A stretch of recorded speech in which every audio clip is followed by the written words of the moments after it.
Hello everybody, welcome back to Europa Universalis 4 AI only campaign on the extended timeline mod, and this is just before the new updates coming out. We're going to get this series finished, excuse me, and we're going to see what's occurring right now. See a lot of differences, and let's get current wars up. We have the Dutch-Japanese punitive war, I believe we've already mentioned that. The second Egyptian-Ethiopian imperialist war, that's Egypt up against Ethiopia, Oman, Djibouti, Central Africa and Uganda, and the second Chinese change government form of Myanmar, and Thailand and India on the other side. A lot of stuff going on in Southeast Asia and Asia in general, and there's one thing going on in Africa, and another going on over here with Venezuelan Peruvian nationalist war. Oh dear. Do believe it is sleep time. Ah well. So we have Peru making significant gains in the east thanks to Argentina. However, this Venezuelan stack will probably catch him out. There is also a Peruvian stack that is much stronger. Colombia, going to be non-eventful, or non-combatant in this war. That's a good thing too for them. Okay. Ethiopia's managed to make gains in former Eritrea, and Eritrea still owns Mendiafera. And we also have China pushing ever more into the populous northern India. I do believe there's a bit of West Bengal here, Bihar, Jharkhand even, and Uttar Pradesh is here, and they occupy a bit of that and make a layer. Anyway, that should see China gain quite well. There's a lot of movement there. We're just going to go away from that region for a bit. Ooh dear. We have Indonesia and Vietnam. Indonesia and Vietnam up against Cambodia. Gone. Okay, Cambodia is now the proud owner of Battambang, and that's it. Nothing else. All of Cambodia has fallen to the Vietnamese. Very good for Vietnam, not so good for Cambodia. Also, now the power has shifted a bit, and we move on. So let's go up north and try to avoid the lag that is northern India. And we see Japan is still sitting pretty, even though they have two wars. The Kurils they occupy, and Russia does not look to be responding anytime soon. However, we do have troop movements. Okay. So we have some more things cropping up. Looks like the war hasn't ended, however, Egypt now has Somalia on their side, or somebody on the Myanmar side has peaced out. I do believe that was Cambodia. The same in the Egyptian-Ethiopian war. So there's the second Equato-Guinean-Gabonese imperialist war. That's Equatorial Guinea and Nigeria up against Gabon, Angola, Sao Tome e Principe, and South Africa. Excuse me.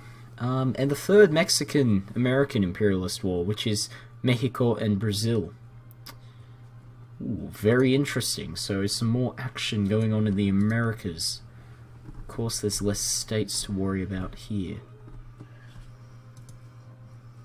Okay, and major troop movements here as well. However, it's only one side, so there's not as much lag, so we can enjoyably watch this.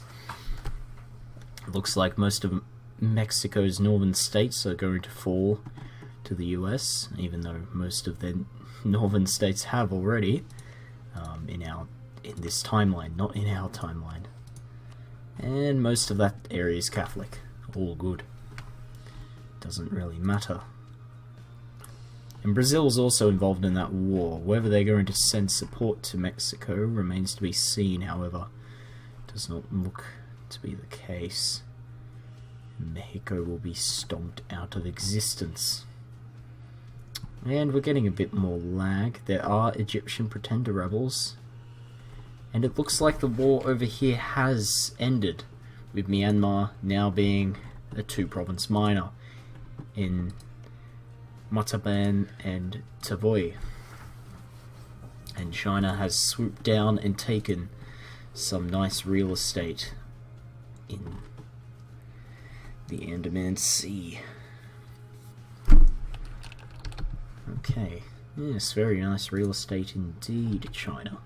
Now get all your 1000 stacks out of the way so we stop lagging. 18 FPS, oh, it's always lovely. Mozambique, so is tiny now, but the Equatorial Guinea War. Gabon, tiny. Man, this is going to be quite a fight.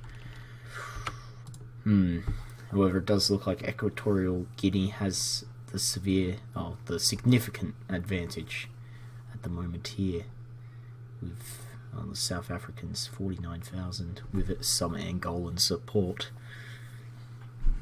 And where else? If we go a bit further north, Somalia is huge now. Egypt has quite a few problems. They did win the war, however. So Aksum and Inderta have fallen. And Somalia has gained 1 province, that being Shewa, one of the 2 Ethiopian powerhouses. Quite the development indeed. Very well, let's pause this for a second so the lag can subside a bit. And wars have ended. More wars have ended. Not much though. There's still the Dutch-Japanese punitive war, which is huge. Third, but there's probably going to be no troop movements here. Japanese reconquest of the Kurils, with not much progress. And the Venezuelan-Peruvian nationalist war. Well, we can keep an eye on that. So Venezuela has pushed them back, and has taken 2 provinces in northern Peru so far, and is currently going through the lowlands of this timeline's Peru. There is going to be quite the significant battles here, I do believe though, but it does look like Peru will come out on the bottom, unfortunately for them. However, that does mean we'll have some more stable powerhouses in the region. Venezuela having competed for 3rd place behind Argentina. Actually, they're probably, yes, they are more of a player than Argentina at this point, which is quite the development indeed. So Mexico, looks like the US has made gains, very good gains for once, instead of taking two or 3 provinces. So Tepuan, so just essentially all of northern Mexico and most of its development along with it. However, they did miss out on taking Tizapan and Mexico itself. However, the Tlaxcala and a bunch of other areas have fallen. And Veracruz de Ignacio, I think that's the province. Apologies if I'm wrong. Yeah, so a lot of that is now under US control. I'm very glad that they're actually doing something. And finally sorting out things.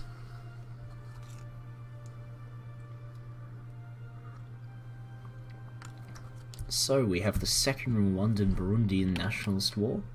That's Rwanda, Zambia, Tanzania up against Burundi and Uganda. That seems to be a no contest. And Saudi Arabian-Ethiopian imperialist war. Very interesting.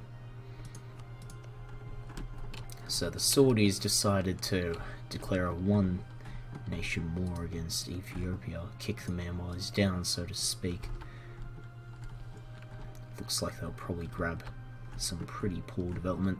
Hopefully they do take Demot though. Well, hopefully for them. Poor Ethiopia is going to get hugely bashed. Anyway, Uganda will lose out more than its ally Burundi here. I do not know why they joined on the side of Burundi. But, you know, the AI loves to accept those call to arms. And mind you, these 1,000 Ugandan stacks are still going to rampage throughout western Rwanda. as we can see, they have 2 main provinces, 2 outer provinces, one which was originally part of Burundi, and then a bunch of western provinces as their main sources of power. And Uganda also has southern provinces. Kenya has, well, nothing. And Somalia, very interestingly, its northern Ethiopian lands are actually less heavily autonomized than the ones immediately next to them. Very interesting indeed. And Sudan, well, is being Sudan. And we have the Saudis, Iraq. Now, we didn't talk too much about Iraq, but this was a major power play area, and there's Iranian separatists. 48,000 of them. The Iraqis are going to have fun cracking that nut. And, of course, Turkmenistan lost out here recently as well. Now, if Turkmenistan shifted its focus north just to take Uzbekistan, it could definitely gain quite a bit from that. Azerbaijan has asserted itself as the owner of the Caucasus Mountains, along with a bit of land on each side, which is very good for them. Anyway, a couple of wars ended. Let's go check out Africa. Well, not much. Burundi is now off the map. Tanzania gained a new province. And, well, Rwanda got another province. Rwanda's doing very, very well for itself indeed, hollowing out the innards of the former Democratic Republic of Congo. Well, they're still there. They're just in 3 pieces and dying. Anyway, South Africa is still doing relatively well for itself. And over here, the war has ended. Oh, that Chilean province wasn't there before. Chile is now a 1 province, 17 development minor.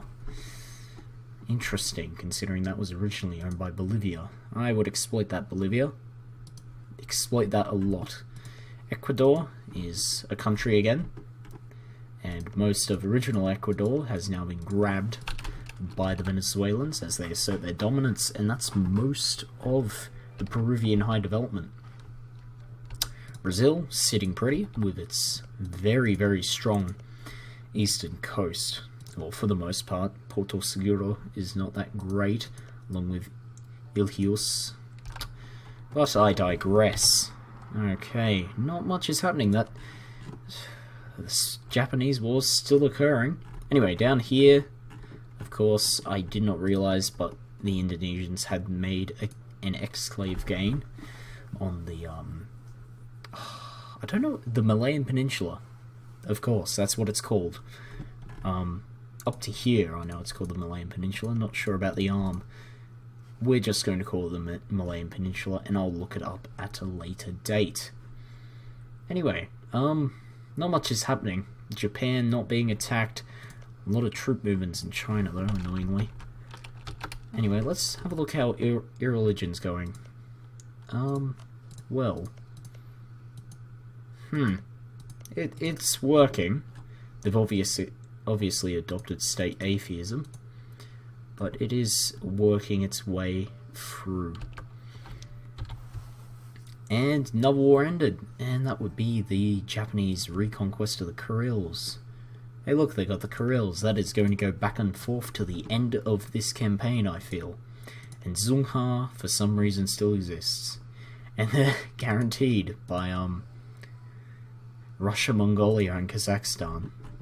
So if China wants to attack them, they're going to have to work a bit hard to get it. Interesting developments. Interesting.